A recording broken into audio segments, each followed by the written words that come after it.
shuk shasha sa the ringa with the name du kha li ta yo the kan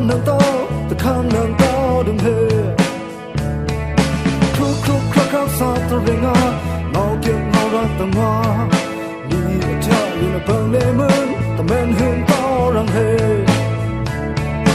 nu na na sa ringa na phwa pao ta mo li long in a phe yang mun ta men la ta rang he khong na khang cha sa ni ke kre nga me ke na sa dia kwang ke li le I ba ta bon ta ban kya na ju ma le ka tu cha ju ma le ka tu cha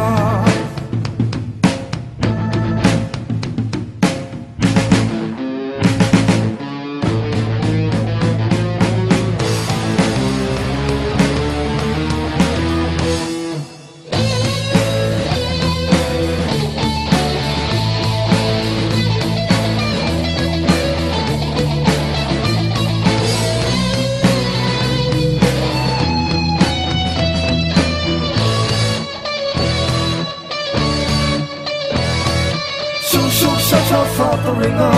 with the name du kha li ta yo the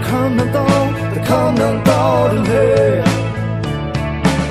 kruk sa ta ringa mau kyo mau ra ta ma li ta yo na ban ne mun ta men hun ta rang he nu na na sa ringa na phwa kao ta mo li long in the phe yang mun ta men la ta rang he khong le nga khang cha sa ni ke kre nga me ke na ta sa dia kwang ke li le I ba ta bon ta ban kya na ju nga le ka tu cha khong le nga khang cha sa ni ke kre nga me ke na ta sa dia kwang ke li le I ba ta bon ta ban kya na ju nga le ka tu cha Junga le ka tu cha